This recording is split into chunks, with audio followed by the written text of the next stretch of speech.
Welcome back to Hardball. It seems like former Vice President Dick Cheney makes news every few weeks. Actually, we like it, usually by criticizing the Obama administration. In a February interview with Politico, the newspaper, he says the Obama view of international diplomacy is naive.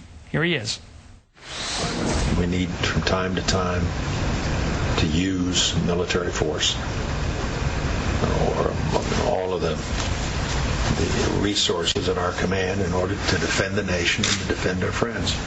And sometimes that requires us to take actions that generate controversy. I'm not at all sure that that's what the Obama administration believes. I think there probably are some who actually believe if we just go talk nice to these folks, everything's going to be okay. I don't think the world works that way. Well, in March, the former vice president criticized Obama for not keeping America safe. Here it is. Do you believe the President of the United States has made Americans less safe? I do. I think those programs were absolutely essential to the success we enjoyed of being able to collect the intelligence that led us to defeat all further attempts to launch attacks against the United States since 9/11. Now he's making some choices that, in my mind, will in fact raise the risk to the American people of another attack. Well, now in the coming April 6th issue of the New Yorker magazine, now on newsstands, Dick Cheney pops up again.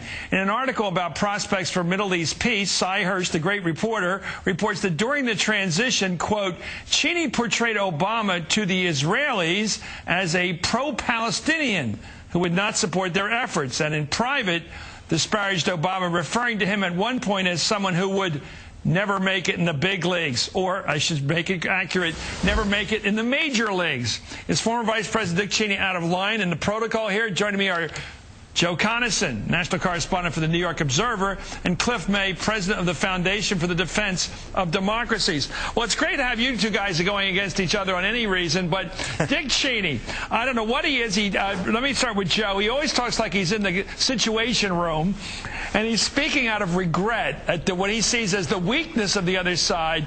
He's always letting us know that among us grown-ups, it's too bad these lefties on the other side don't have enough spine. That's always the message. He did it again by saying that apparently to the Israelis, according to Seymour Hersh, this guy's on the other side, don't trust him. What do you make of this? Well, he thinks of himself a hammer, Chris, and then everything is a nail. I mean, you know, when I heard this quote, or when I first read this quote, and I'm assuming, as you do, that Cy got this right, then you have to wonder, what would be the reaction of the Republicans if Al Gore, right after Bush and Cheney had, or just before they took office in 2001, had gone to some of our allies in Europe and said, you know what, George Bush is not bright enough to be president.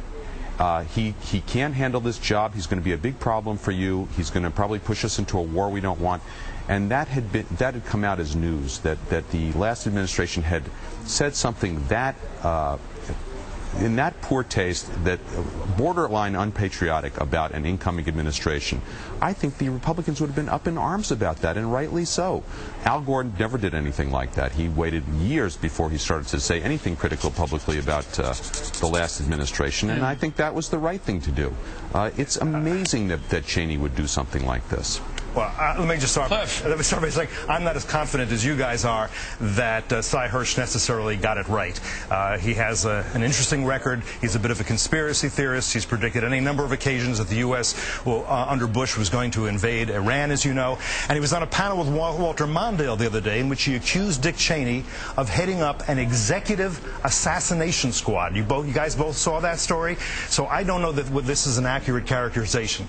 As far as the substance of it, look, there was controversy during the campaign because Obama had been in the same social circles as Rashid Khalidi, who is clearly somebody, a Columbia professor, anti-Israeli, I think it's fair to say.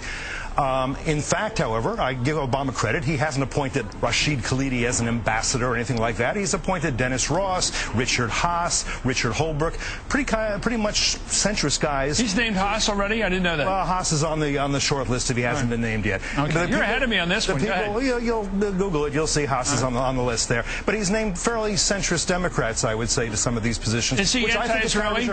We have seen no evidence of that whatsoever. There was a controversy during the campaign. We have not yet seen any evidence of it. Now, is there cause for concern about the negotiations that Cy Hersh writes about in the New Yorker with Syria? Sure there is. I'm watching Cheney as you watch him. You're a friend of his. I'm an observer as his.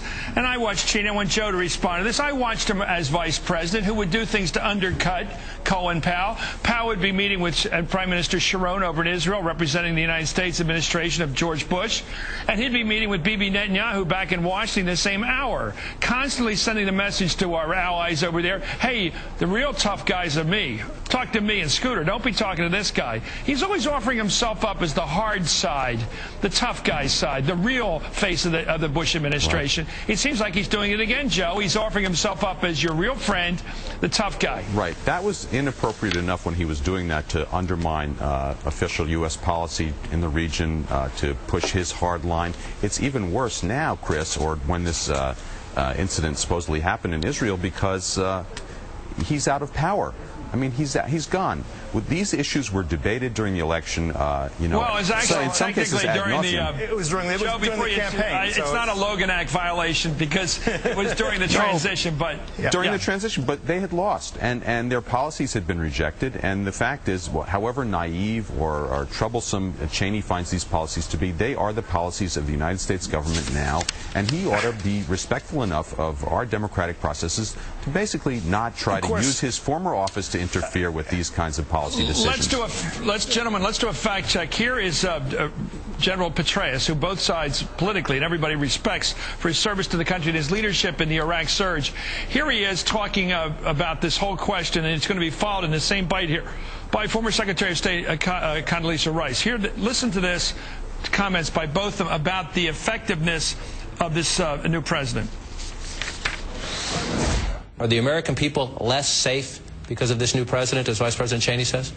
Well, I wouldn't necessarily agree with that. My view is we got to do it our way. We did our best. We did some things well, some things not so well. Now they get their chance. And I agree with the president. We owe them our loyalty and our silence. What do you make of General Petraeus' comment, vouching basically for no reason to question the security role that's going to be played by the president, the new president? Yeah, I'm a great supporter of General Petraeus, and I support what he had to say in this instance. However, is Cheney saying the same thing? Here's what Cheney's saying. Cheney is saying that for 7 years after 9/11, we weren't hit on American soil. That's not because of luck. That's not because the terrorists were being nice to us or giving us a break. It's because of certain policies we have in place, and he is concerned that those policies not be changed. Now, most of them have not been to this moment. For example, as a senator, Obama voted for the FISA reform. In other words, that you don't need probable cause in order to listen in on terrorists abroad. Yes, he says he wants to close down Guantanamo, but he's not going to do it for at least a year because nobody knows how to do it. Renditions, that's still the policy of the U.S. government. Torture, he says we won't do it, but so did Bush. No one yet knows what will be allowed and under what conditions. The waterboarding is not in anymore.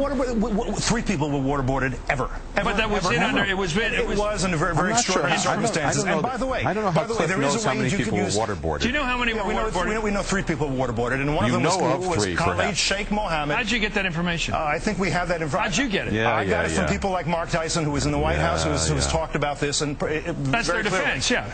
That only 3 people. But look, let's get rid of waterboarding. The question is what you will or will not do in order to get information from a terrorist who if that information will save maybe hundreds or thousands of American lives. Will we keep attacking countries that don't attack us, like Iraq? There's a policy shift, I'd say, of substantial quality. To Obama's credit, we are going all in Afghanistan. To Obama's credit, we are not going to give up the gains we have made in Iraq over this time. To Obama's credit, he's trying to take care of the problems that were left to him by the last administration, including especially Afghanistan, Every president the has Taliban, to do that, and Al-Qaeda, that were not dealt with properly by this administration, the last administration in the first place. Now, I don't know. Joe, every president inherits problems, and there's no question Obama has many of them. But the good news is, and I hope you agree it's good news, is that Obama is saying, as far as Afghanistan is concerned, we're going to up the ante there. We're not going to be beaten by al-Qaeda and the Taliban. And we've beaten al-Qaeda in Iraq, and that's a good thing, and he's not going to let that go. Thank you. I hope you're on board with that. Cliff, thank you for joining us. I like your argumentative style. Solving the problems in Afghanistan, yes. I think you make the best possible case for Dick Cheney. Thank you very much, Cliff May. Thank you, Joe Coniston.